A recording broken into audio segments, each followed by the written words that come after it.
stay informed. Welcome to Talks They Teach.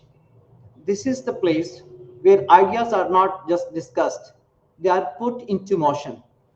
I'm your host Naseem Bhutta, and here we dive into conversations that spark growth, courage, leadership, and transformation.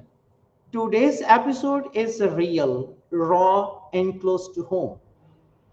Different is your superpower.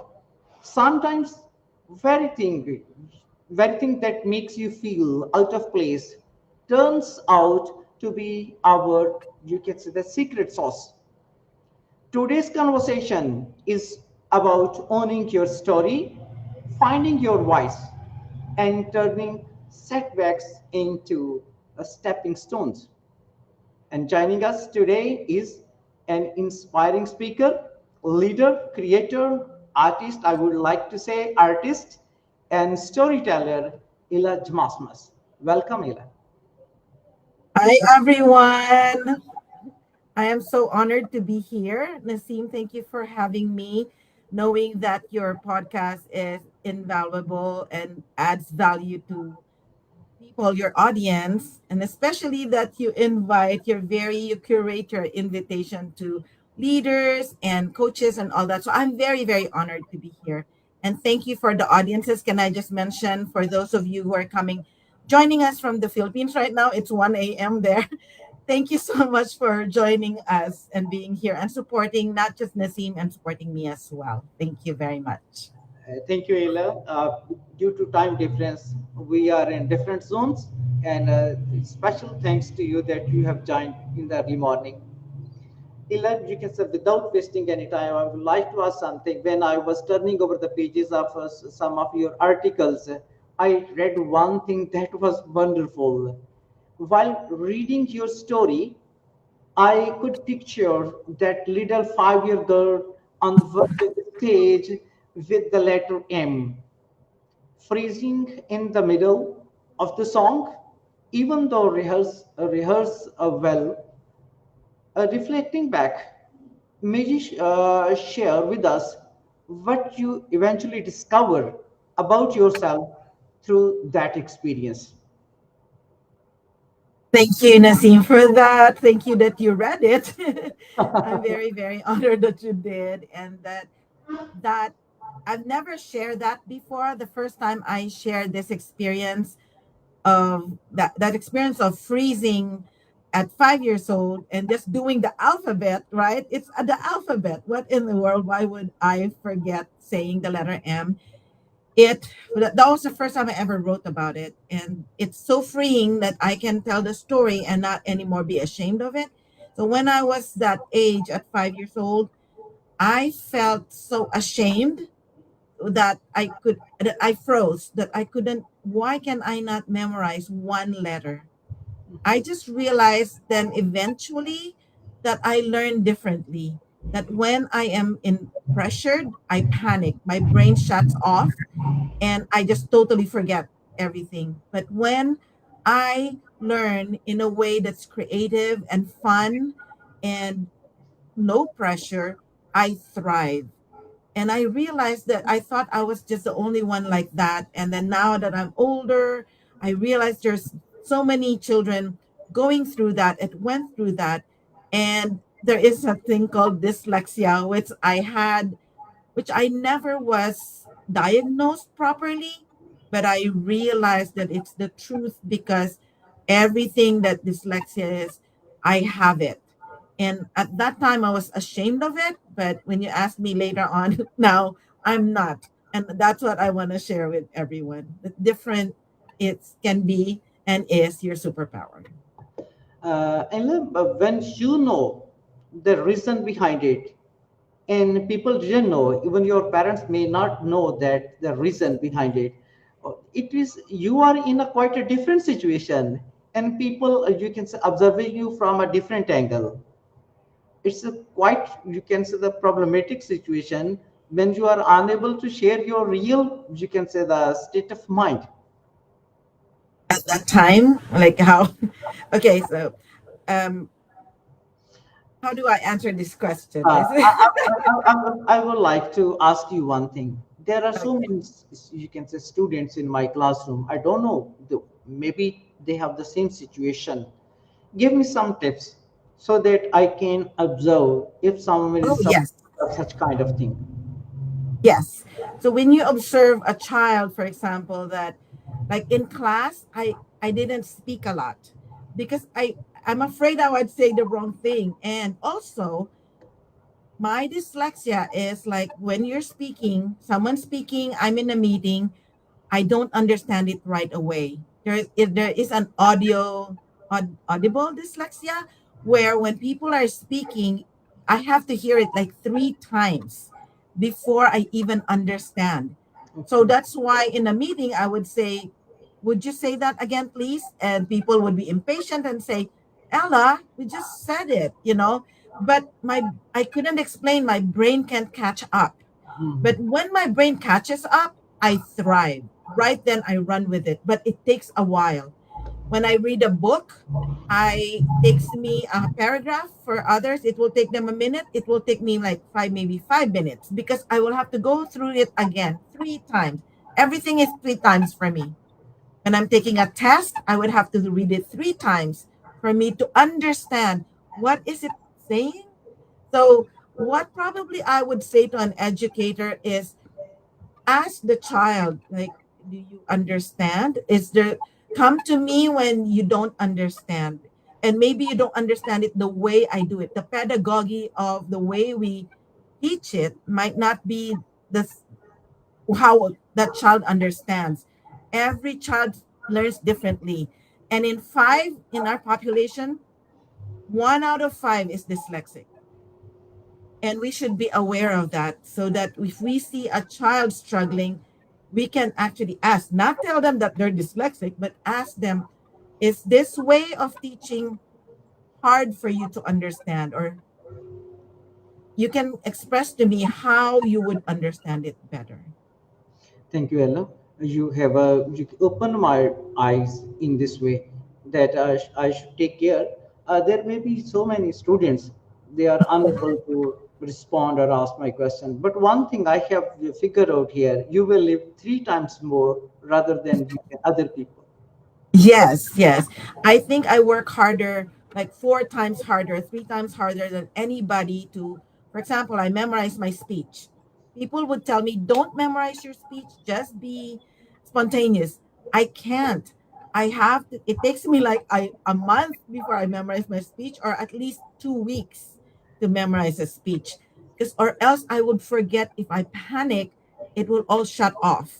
So I will have to memorize it in a different way as well. I would draw pictures on the side of my speech, and a movie would run through my head for me to be able to say my speech or whatever I'm saying. So it's really amazing, incredible for me, because I'm running a movie. Nobody knows that I'm running that movie. Okay, right, right. You can say it's a wonderful thing that you have just shared with me. Later in your story, you mentioned something, you can say, really beautiful, that what learning felt like fun, when learning felt like fun, music, creativity, and play, you thrived, just you have mentioned. But when it felt like pressure or performance, you froze. Was that the moment you began realizing that you weren't lacking ability? You simply learned in a different rhythm, in a different pattern. When was the time? Your question is, when was the time that I realized this? Yes, yes. I believe I didn't know then, but I realized that I learned. So looking back, when my sister was in grade school, I think she was the first grade. I was only about 4 years old, and my mom was teaching her how to memorize this what do you call this? The national anthem or something like that. She was teaching her, and they were doing it, and I was just watching from afar. I was looking at them, listening, nothing. And then by the end of that tutorial, my sister of course, was so pressured, but she memorized it, but I memorized it without anybody telling me. I just did it. I started singing it. Nobody was telling me. So I kind of knew that, wait a minute. Uh, I didn't realize it then, but when I'm looking back, it's like I learned so much when nobody's pressuring me, when I am able to let me understand it my time and my way, and I totally thrive in it. I excel in on those times. Right. Wonderful. Wonderful. And I think so many students may be on the same stage. They may, you can say, thrive when there is no pressure. And if they have some game or fun, they may learn well. A Yes, lot of yes. yes, a lot of people grew up believing if I struggle in school, maybe I'm just not smart enough. So many students, sometimes they express they are not smart enough to learn, you can say, the homework or such kind of things. Ila, my question to you: when did it finally dawn on you? When did finally you realized it that learning differently didn't mean you were, you can see, the falling behind the life? It's a very deep question for me because I have to really think about like when I realized that. I think I realized that later on, like I was older. But when I was younger and I was told I was stupid, I was miss wrong spelling, like all of those things, what that did to me though is it challenged me. I told myself, you know what? I might be that to all of them. I'm going to study hard. If I have to study hard compared to them, I will do it and I will prove that I am not stupid. I might be wrong spelling because I'm dyslexic, but that doesn't mean I'm not intelligent. And I've proved that in high school. I studied hard, but I didn't really think I learned differently then. I didn't understand then because I didn't know I had dyslexia. But what it pushed me to do, and I hope the children who are educators who are dealing with people like me who learn differently would understand that you just have to give us some motivation to tell us that you can do it. It is your grade is not who you are.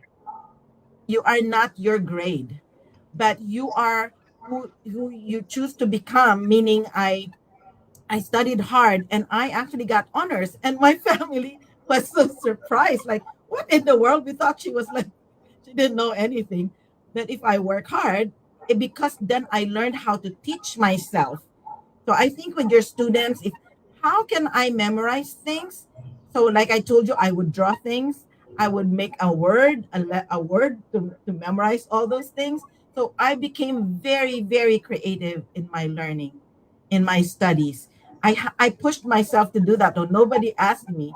But some children, some students, some people might need that. And it's good if someone could actually recognize that early on to help a child. Right. Every, you can see, the line you are sharing with me, it's eye opening for me and is a message for me, for my student, even to take care of my students in my classrooms. Obviously, I will be more alert and observant in my classrooms to take care all that. And it's a blessing that you have realized your problem yourself rather than you can diagnose by someone else. It's one of the blessing that God gifted you, that you realized your own issue. God's grace. Yes. By God's grace, yes. But I have to say, Naseem, this didn't stop me from feeling ashamed that I'm not as fast as people. I don't read as fast. I don't understand as fast as everyone. There was still a shame there, trying to hide it because I didn't understand what dyslexia was. I Mhm. didn't understand that dyslexia doesn't mean I'm broken. It doesn't mean I'm stupid. It doesn't mean, it just means I'm different and I learn different. And there's nothing wrong with that because that's how God made us. So by God's grace, we can leverage that if we understand it. Right, right, right. Yes, you are sharing. My next question is just you can resonate with your this idea. Sometimes the schools focus so much on grades and speed that students who think differently can start feeling like they simply don't belong. Yes. Do you think the traditional education still has a long way to go in understanding different learning styles? Thank you for that question. And it's very a bit controversial, right? Well, we don't want to put down the education, but yes, it does have still a long way. I'm not saying that out of criticism, but out of compassion for our system, because I could see that they're trying. It's still a long ways in for me, because I think sometimes even if we're trying to understand, we're still seeing it as brokenness. We're not seeing it as like, give us another way. Give us don't the standard, when you standardize education, you are let's say a dyslexic person is a right brain person, uses more of your right brain. You're more creative, right? And then the school system is more left brain, logic, and all that. So the system is measuring a right brain person with a left brain standard. What will happen to that person? You will fail the left Yes. brain standard. What if you measure a left brain person on a right brain standard? What will happen?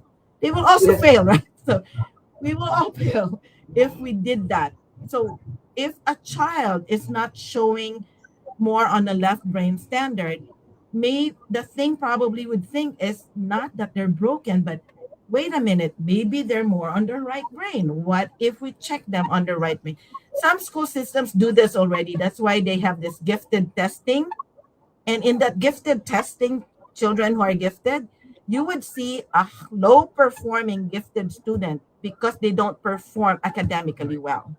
While there could also be a high performing gifted student. Those are the one who ace everything, amazing, are engaged with extracurricular activities and all that. But basically, what I would say, and I studied this in college, I did a thesis on this. I've learned from that a child, whether they're academically high or low, will do well when they're emotionally stable, when they're happy with themselves and their environment. They really thrive no matter what. Sure, Ella, but you can see the few questions, your responses make me feel a little bit more deeper. It's not for the sake of the podcast, but I haven't considered this point of view. You can see in the group of left brain students, there is some students who are using their right brain students. Is there any special test that we can apply in our classroom so that we find out at the very beginning so that we can you can say the consider their needs and social and emotional requirements in classrooms? I think uh, this is just my experience with my children when they were in the school. The school I we chose for our children is not a, what do you call this? It's a different school. It's more like an art school, more into the arts. Because honestly, in the studies also, why I because I'm an artist, that's why I had that proclivity to put them in that kind of school. But there's also studies that when a child has music, is into music besides academic, music, art, and all that, because you use your whole brain, right? They really thrive more. Not all children necessarily, but it helps. It makes them the critical thinking, the so if you introduce something like that, anything creative on top of the academic, their creativity can help their academics as well. The way they will learn it, they will can create something that will be able to resonate with what how they learn.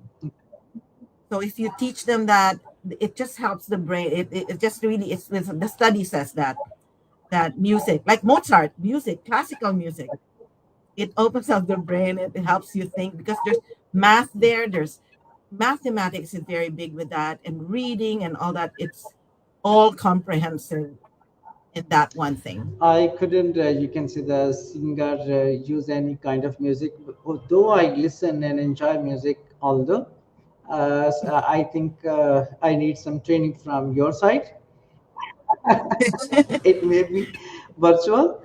Ella, what touched me deeply was how you turned to music, poetry, and dance and creativity during, you can say, the moments of pain and misunderstanding. While the word felt heavy, the arts seems to become your safe place. My question to you: how did creativity become your source of healing, freedom, and self, you can say, the expression during the hardest moments of your life? Thank you, Naseem, for that question. That's so deep. And yes, we're going deeper here. And it's a very interesting question. Not everybody asked me that question, so I thank you for that question. Creativity, I think if you look at children, we are all creative until we grow up, right? With some people, they just stop. But without even telling or teaching children, I remember I started dancing. Nobody told me to dance. We started singing. Nobody told us to sing.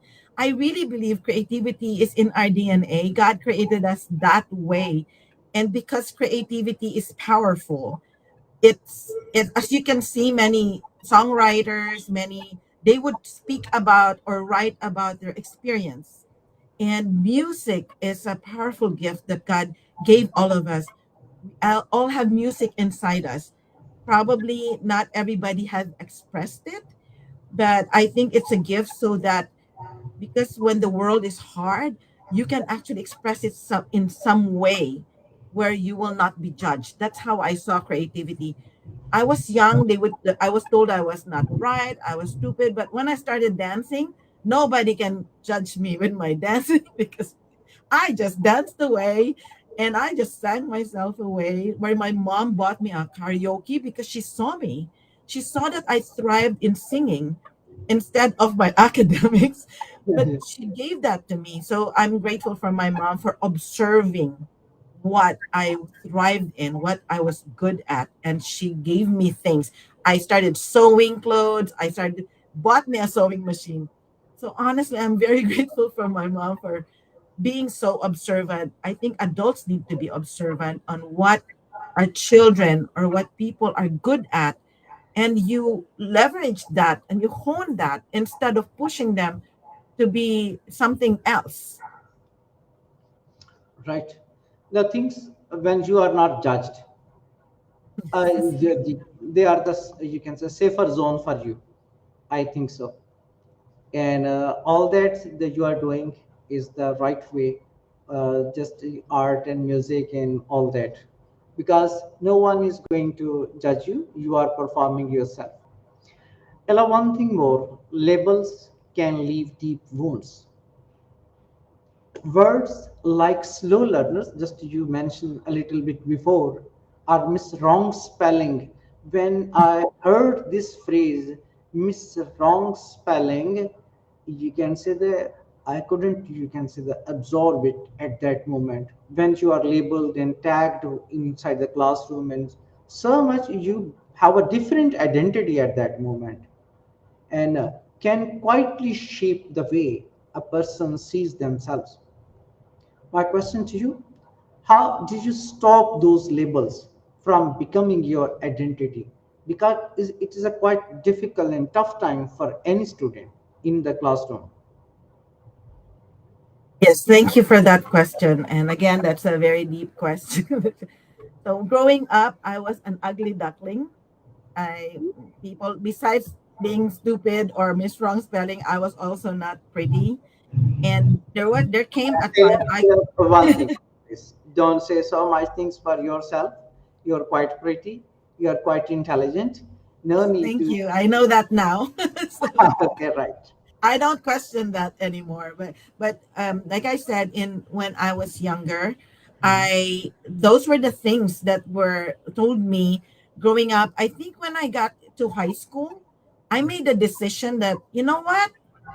Ugly if I'm ugly, stupid if I'm stupid, miss wrong spelling if my wrong spelling, I will, one, not try to get attention, because if you think you're ugly already, like, who cares? Nobody's gonna look at you. But then what happened then, because I wasn't asking for attention, the guys in my life, the boys then who are grown up now, told me that they liked me. They had a crush on me because I didn't try to, be to attract. They said I commanded it because I didn't demand it. Right. And that was powerful for me. And then about me being, not bright, not wrong spelling, I just told myself, that's when I mentioned earlier, I am going to work hard. I know it will take more from me, but I will work hard. And that working hard paid off, because I did. I graduated with honors. Like I told you, it shocked my mom, especially like, how can this girl become all of this, getting all this honors and all that stuff? Because I had to work hard. And I know one thing also why you hold on to your labels, which later on I didn't, how I overcame it. One, I became a Christian, and I learned that God loves me and that He made me wonderfully. Really, He made me as I am, as perfectly as I am, imperfect as I am. He made it as perfectly as me. And when I learned that And there can is, you repeat this idea, SIM, what you were talking about? oh, Please. that God created me perfectly and wonderfully, perfectly as I am.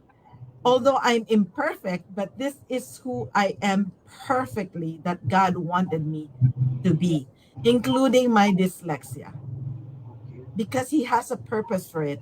When I understood that I am perfectly made by my God as I am, and there is a purpose for my life. That's when I realized that the labels that I was, I'm dyslexic, I don't learn fast, and that's what it is. I just take it as it is. And when I accepted that, I what helped me is I also had to learn what dyslexia is. I had to find out what is it and what it is not. When I realized what it is not, that I'm not broken, I'm not stupid, I'm not all this. Maybe I'm a slow learner or I read slow, but I'm not a slow learner. I read slow. Then I realized, like, I am not all that. And if people call me that, that is not who I am. That is not my identity. People might not know me, but if I know who I am, who created me, because I was created by a God whose DNA is in me, then He must have made me right in the right way as I am. Right. God make you a unique and different and matchless Yes. person in the world. You can say, maybe in your area, in your community, no one, you can say, just like you. That's Yes, why exactly. you are the gifted one. We are all the gift. We're all gifted one. And I think what's important is we realize that whatever our flaw is, or the world calls us a flaw, whatever our limitations is that the world gives us, we are the only one who can limit that, really. Take that limitation and limit ourselves. Yes. I love public speaking can feel terrifying, even you can say that for everyone, and even for the confident people. For many, it feels like being thrown into the deep end. My question to you: how did you push past the fear of judgment and finally begin finding your voice? It is just connected to our previous conversation. You can last question to the next question. How did I find my voice in spite of all that? Honestly, our circumstances can actually push us. Even if we're trying so hard, there comes a time in different seasons in our life. At the time that I had the most chaotic season of my life, and I thought that I cannot get up, I cannot move forward, I'm stuck. When I cried out to God, I said, I need help, I need to change. I realized that the only way we can We cannot change our circumstances, not all of them. But the only way we can move forward is one, to ask for help, for me, from God. Second is to accept the circumstance. And then third is to make a decision. What will I become out of this? Who am I going to become? Am I going to be the stuck person, or am I going to move forward with my life in spite of what I'm going through? And so I found my voice. Really, what really helped me is Toastmasters International. When I joined Toastmasters, I was such a mess that when they called me up, I felt like I was gonna die, because public speaking really went from the growing up, like I told you, the letter M in my kindergarten, and then in high school and college when I'm making presentation, I don't know what I'm talking about. I don't know how to articulate what I'm saying. And then because I joined Toastmasters, I have to give Toastmasters credit on how I learned to become a speaker. It's not really how they're training us, it's really the platform that they allow you to speak every week, whether that's a speech, that's a table topic, which is 2 minute speech. It's the opportunity that you stand there and then you gain confidence, and from that confidence you get become more equipped, you become more competent in your speaking. So it's a cycle. I did a study on this just recently in my master's program, why Toastmasters platform works. It's because in my study, and this is percentages, that you when you stand up there on a stage and start speaking, that will increase your self-esteem by 60%.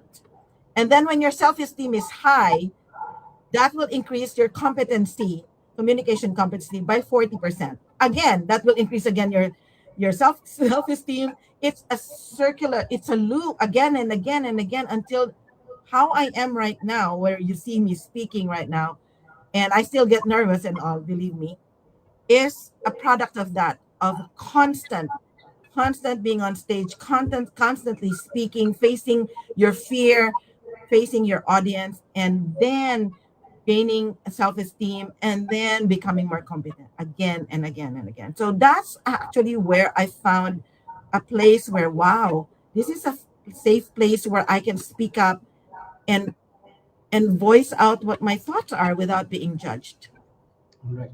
and learning to become a better speaker, and not just a better speaker, but eventually a leader. A wonderful platform that gave you a chance to groom yourself.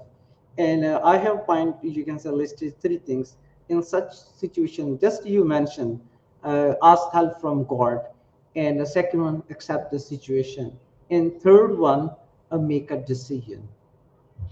I have penned on so that I will keep it up with me. And yeah, obviously I'll it's write a book. I'll write a book about it. okay, right, right. Wonderful. That's great. I will wait. You can say for that book. Sometimes illness self-awareness changes everything. Years of confusion suddenly begin to make sense, and missing puzzle pieces finally come together. When you discovered you were dyslexic, did it feel like relief, clarity, or a beginning of a completely new chapter of your life? Obviously, you have diagnosed yourself, as you said in the beginning. Uh, what did it did with it? It was a relief or clarity for you. It may be a new chapter of your life. Well, thank you for that question. It's thought provoking, definitely. When I Actually, it's all three, but it was stages. It wasn't like one time. When I first learned and finally accepted I was dyslexic, I was in my 40s, because I was driving. We were driving. I saw a billboard, and suddenly I read, for example, the word for sale, uh, for seal. That's how I read it.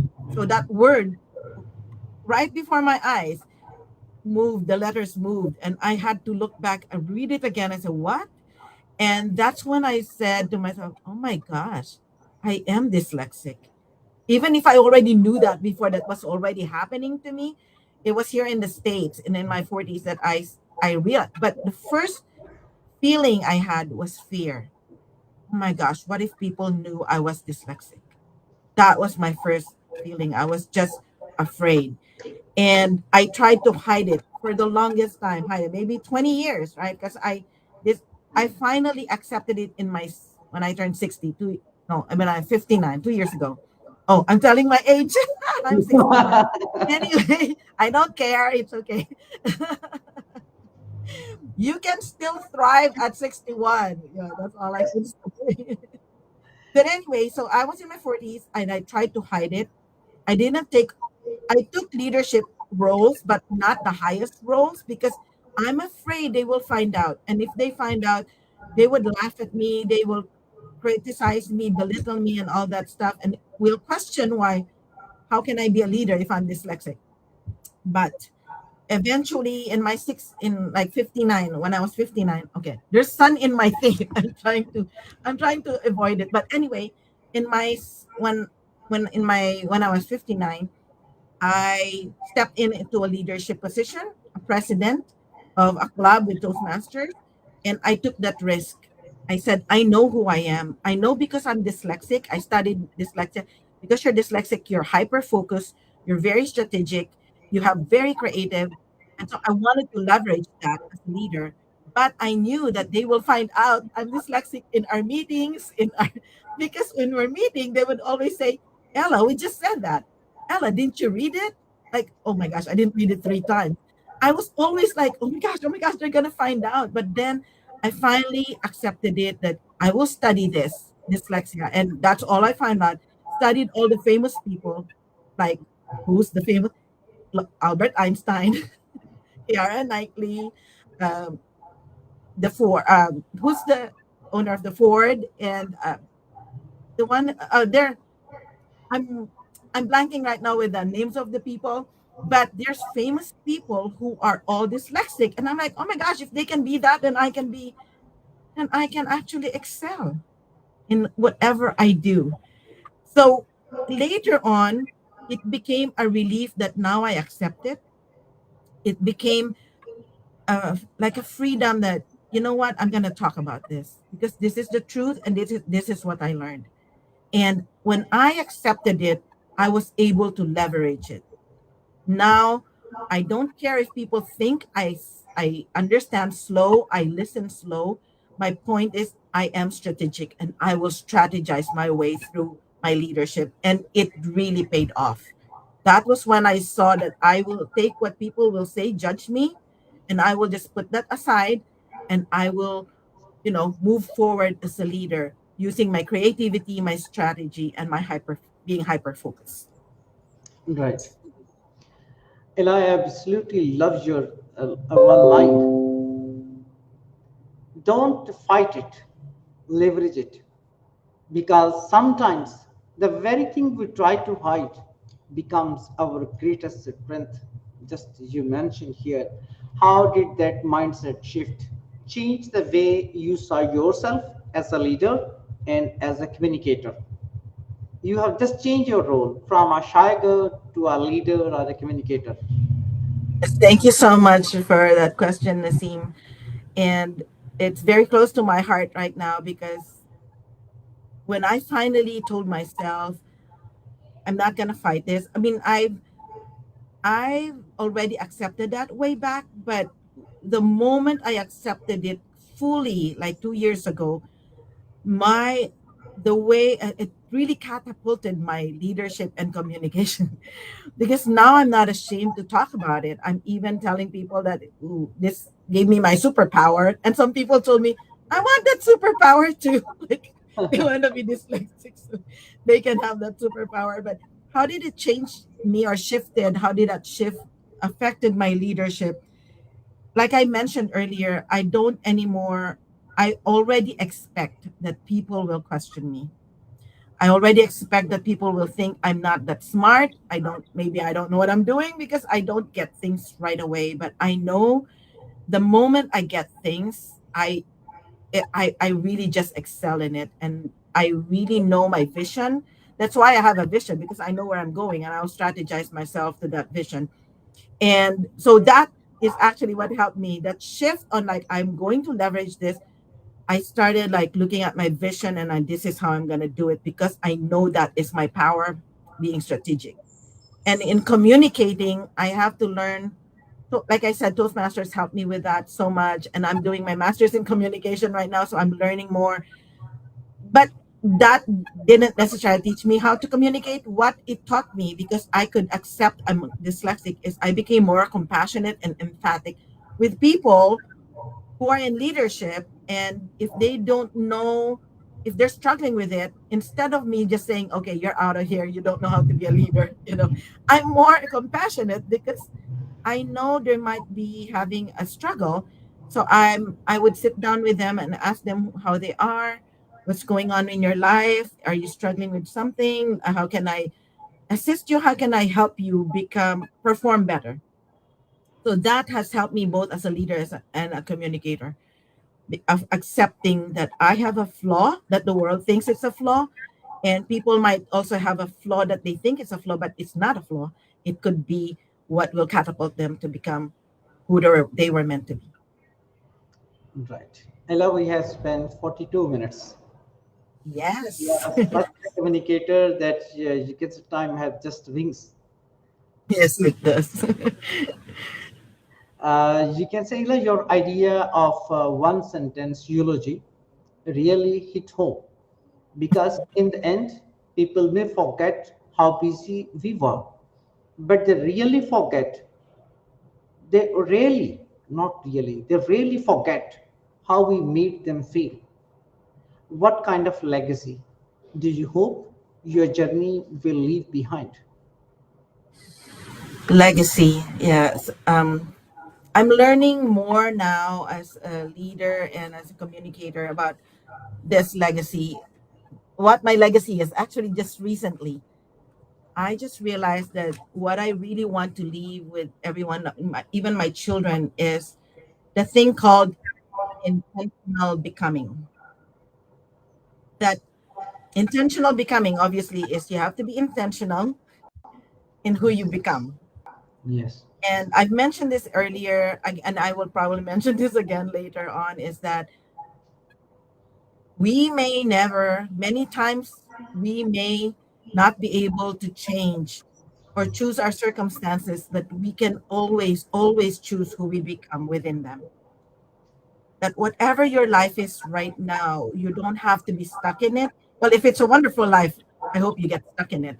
But if it's challenging, hard, and painful, you can leverage that as well and make a choice. Do I move forward, or do I just stay here? Because I could have had that choice. Like I said, 7 years ago, I had a very chaotic circumstance that could have developed, stopped me, or made me stuck with my life. And I wouldn't be here right now with you speaking, or I wouldn't be a speaker. But I heard God said, move forward, just keep moving forward. And in Right. that moving forward, I first asked God who He is, because I needed to know who my creator is for me to understand why He created me. And then I kept asking, who am I? But I wouldn't know who am I if I didn't know my creator. And that was a journey of figuring out what I was created, or what I was meant to be in this world. All of us have that purpose. Many of us do not fulfill that purpose, because we get stuck and we stay stuck, or we choose to stay stuck. But when you choose that and ask yourself, who am I? What did God create me to be? That will give you a reason to move forward to that and just stay with Him, and that you'll be surprised what He will show you. There are things that we don't know who we are. That's why we get stuck and then we don't move forward. So what I want to leave as a legacy is exactly that. be intentional in your becoming. Be intentional of who you are right now and who you are becoming until the day you die. Right. Ella, I have spent, you consume your time too much. I have to wrap it I, up. I know. You can just son just you can messaging you because you have to shift time and again due to the I think sound rays coming from in your room.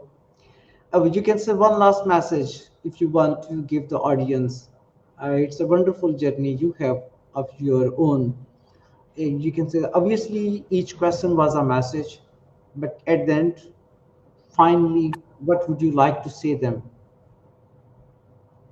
Before I repeat my one message, because I've said it before, I just like to really emphasize that the difficulty in our lives and our being different actually contains our calling. It actually carries our calling because we were not made to be the same as everyone. We were not created to just fit in. And so if there is something in you that, oh, I'm not like this, I'm not like that, it's okay. Whatever it is that you are, there is a reason why you, many people can do what you do probably, but no one can do it as you. You're the only one that can do it as you are. So that whatever that is in your life, know that, ask God, like, what is it that you called me to do with this, with what I have, where I am? And then your difference is not your limitation. Your flaw that the world tells you that it's your flaw, it's not your limitation. Actually, you can leverage it to live your life, your potential to the fullest. I just want to remind the audience that. But my one message, which I've mentioned it, I guess twice already, is that many times you may not choose or change your circumstances, but you can always choose who you become within them. Thank you, Ella. It's a wonderful thing. So many things that I will practice in my classroom. Just I will take care. Maybe they're in the company of right brain, left brain students. There may be some students who are right brain students. I have to take care, and then I will try to develop or get some test for the students to apply at the very beginning to find out which students are right brain and which students are left brain so that they can move in the same direction with their own potentials. I have obviously so many students have different learning styles. Maybe being different was never the problem. Maybe the real problem was believing we had to be like everyone else. This is Talks That Teach, where ideas are not just discussed, they are transformed into action. And my message, my platform's message, listen, learn, and lead. Ila, we have listened to you, we have learned a lot, and tried to lead what you have shared with us. Thank you being with me. Thank you so much. Again, I'm humbled and honored. Naseem, more power to your podcast. And for those who are listening, we hope that it added value to your life. I am very humbled by that. Thank you so much. Thank you. Thank you.